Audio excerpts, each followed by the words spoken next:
ഒരു മനോഹരമായ കാലയായിരുന്നു. സൂര്യൻ പ്രകാശമുള്ള വെളിച്ചം വിതറിയിരുന്നു.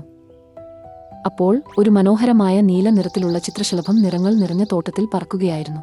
അതിന്റെ ചിറകുകൾ സൂര്യന്റെ വെളിച്ചത്തിൽ വിളങ്ങുകയായിരുന്നു. ചിത്രശലഭം കുറച്ച് ക്ഷീണിതയായിരുന്നു. ഒന്നു വിശ്രമിക്കാനായി ഒരു മൃദുവായ പൂവിന്റെ ഇല കിട്ടിയാൽ നല്ലതായിരിക്കും എന്ന് അത് വിചാരിച്ചു. അപ്പോൾ അതിന് ഒരു ഉയരമുള്ള ചുവന്ന റോസ് കാണപ്പെട്ടു.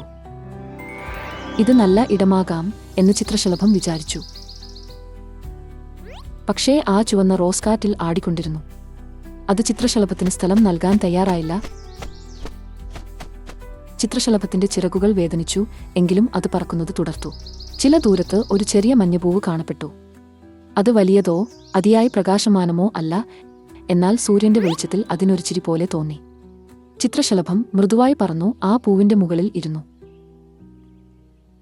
മഞ്ഞപ്പൂവിയായി ആടി. വാ, നിന്നെ ഞാൻ സ്വാഗതം ചെയ്യുന്നു എന്ന് പറയുന്ന പോലെ ചിത്രശലഭത്തിന് തോന്നി. ചിത്രശലഭം സന്തോഷപ്പെട്ടു. ഞാൻ വിശ്രമിക്കാനുള്ള ഒരു ഇടം മാത്രമല്ല, ഒരു നല്ല സുഹൃത്തെയും കണ്ടെത്തിയിരിക്കുന്നു എന്ന് അത് വിചാരിച്ചു. അപരിചിതമായി ആകാശം ചാരനിറത്തിലായി.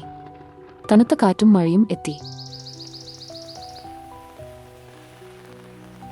ചുവന്ന റോസ്ക നേരെ നിൽക്കുന്നത് പോലെ തോന്നിയെങ്കിലും അതിന്റെ ചില ഇലകൾ കാറ്റിൽ വീണുപോയി.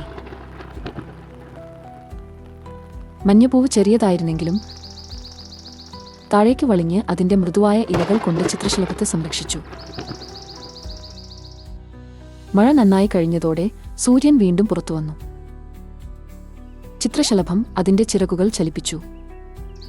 ആ ദിവസം മുതൽ ആ ചെറിയ ചിത്രശലഭം ഓരോ കാലയിലും മഞ്ഞപ്പൂവിന്റെ അടുത്തേക്ക് വന്നു. അതിന്റെ സുഹൃത്തുക്കളെയും അതൊപ്പമെത്തിച്ചു. തോട്ടം സന്തോഷം നിറഞ്ഞതായിത്തീർന്നു. അത് വലിയതായതുകൊണ്ടല്ല, പ്രകാശമുള്ളതായതുകൊണ്ടുമല്ല, എന്നാൽ എല്ലാവർക്കും സ്നേഹവും കരുതലും നൽകിയ അതിപ്രിയമായ മഞ്ഞപ്പൂവിന്റെ കാരണമായിരുന്നു.